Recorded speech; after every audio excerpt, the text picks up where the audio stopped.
The greatest man in history. Mohammad. Greatest man in history.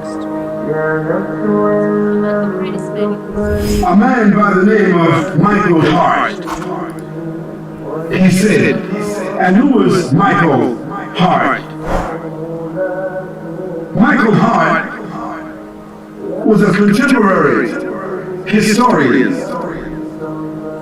and mathematician, and he gathered other historians and biographers together. And they said, let us compile a list of the 100 most profound human beings in history. And to make a long story short, they made a category. They set up 32 different categories by which to compare and produce these 100 most great, profound human beings. Okay, it's a book. Exactly. And let me tell you what Michael Hart said. He said that Muhammad, sallallahu alaihi wasallam, he placed him at the head of his list. And those with him could not dispute it because categorically he earned that position. And Michael Hart said, I would have liked to choose Jesus Christ because I'm a Christian.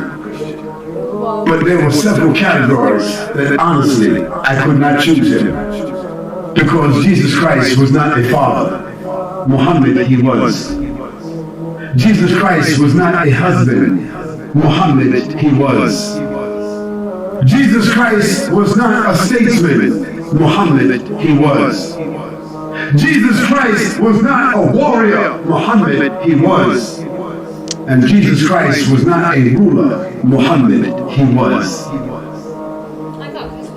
And so Michael Hart and his other collaborators, they said, the greatest human being that has impacted history and all annals of documented history, it had to be Muhammad sallallahu alaihi wasallam. And that statement you'll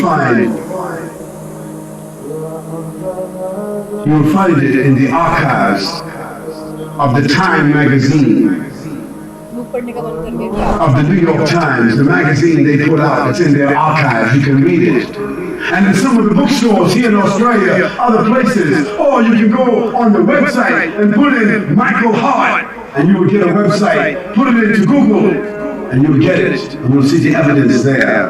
But let me read to you what some others have said about Muhammad, the man, and his message.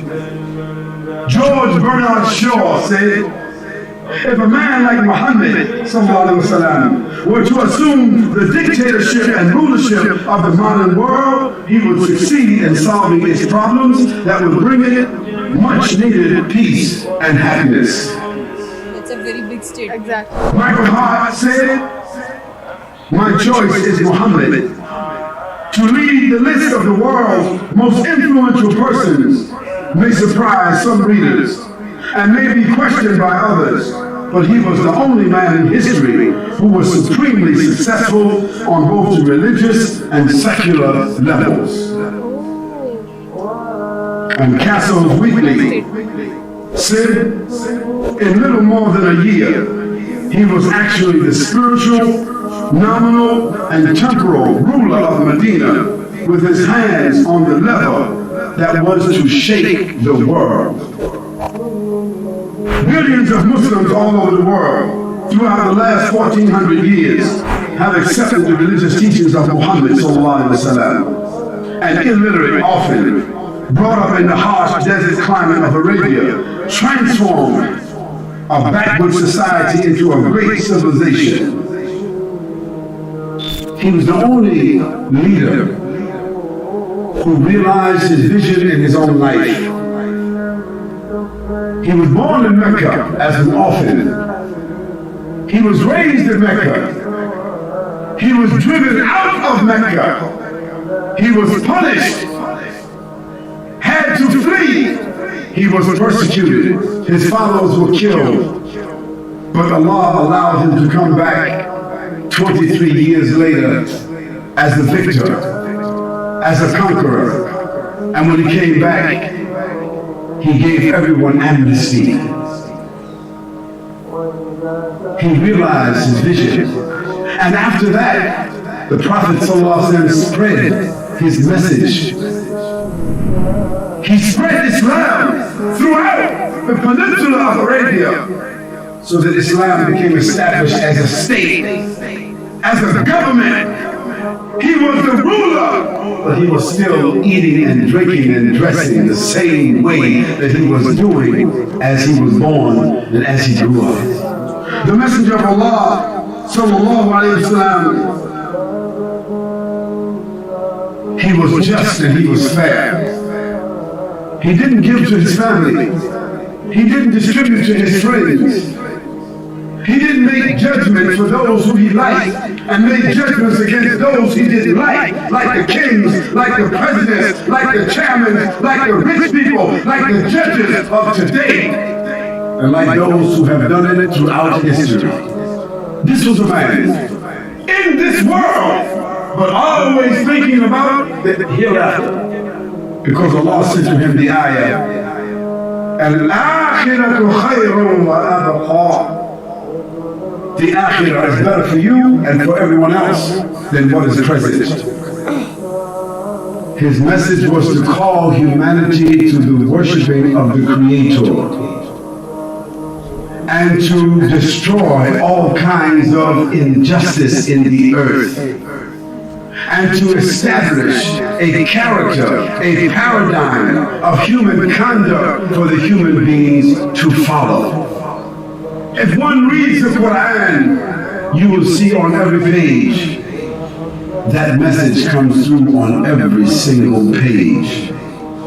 This is what sets Mohammad, peace and blessings be upon him, from any other ruler, any other prophet, messenger, individual.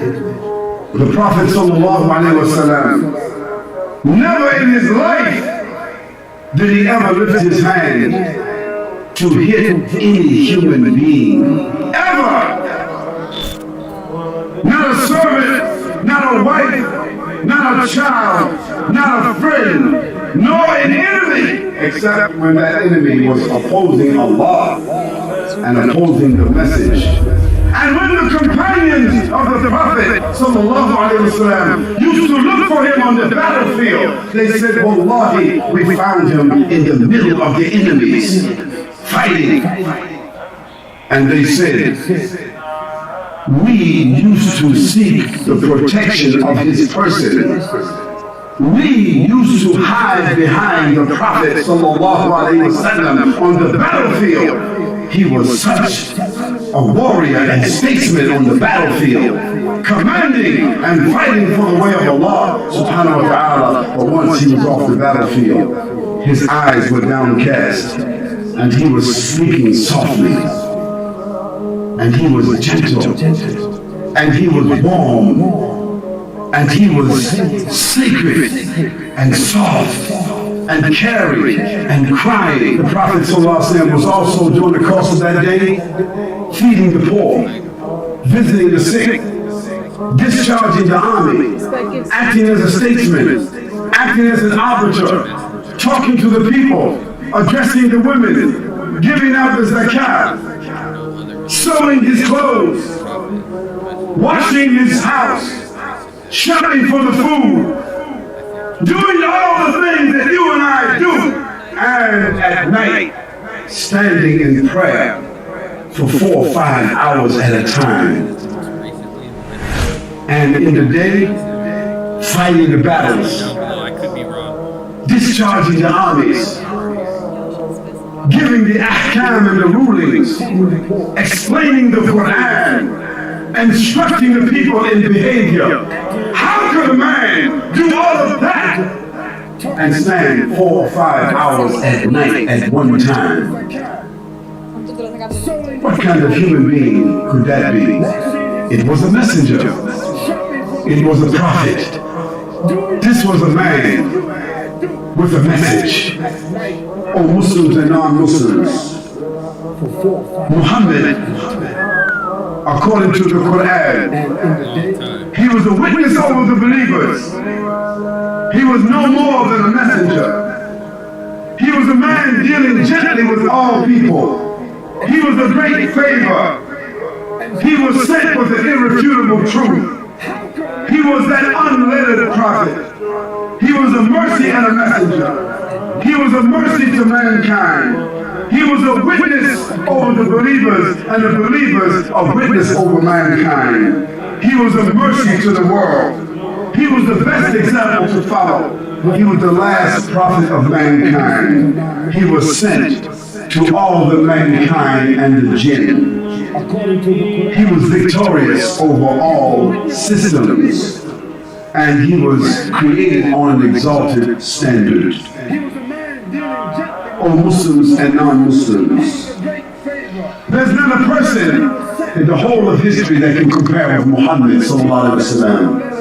Not a Confucius, not Gautama Buddha, not Alexander the Great, not Bonaparte Napoleon, not Julius Caesar, nor Constantine, not Mahatma Gandhi, not King Richard or King Ferdinand, not Winston Churchill, not Charles Darwin, nor Deng Xiaoping, nor Karl Marx, not Albert Einstein, not Martin Luther or Martin Luther King Jr., not George Washington, not John F. Kennedy, and certainly not Bill Clinton, not Tony Blair, nor John Howard, nor George Bush Sr. or George Bush Jr.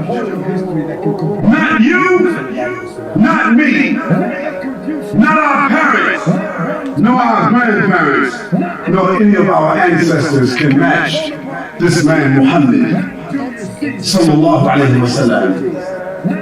To the non-Muslims, I say to you, go home and read about Muhammad sallallahu alayhi wa sallam tonight, if you dare. If you're not afraid of change. Because if you read about Muhammad sallallahu alayhi wa sallam with an open heart and an open mind, there's a chance that love for this man and respect for this man will come into your life, come into your heart, come into your mind, come into your family and your home, and you also may want to be a follower of Muhammad sallallahu alaihi wasallam. And if you should choose to do so, you will never elevate his name. You will never increase any blessings to his ummah, but you will benefit your own selves. And so we invite you to embrace, to understand, to respect that man Muhammad sallallahu alayhi wa sallam and his message. It is modern history.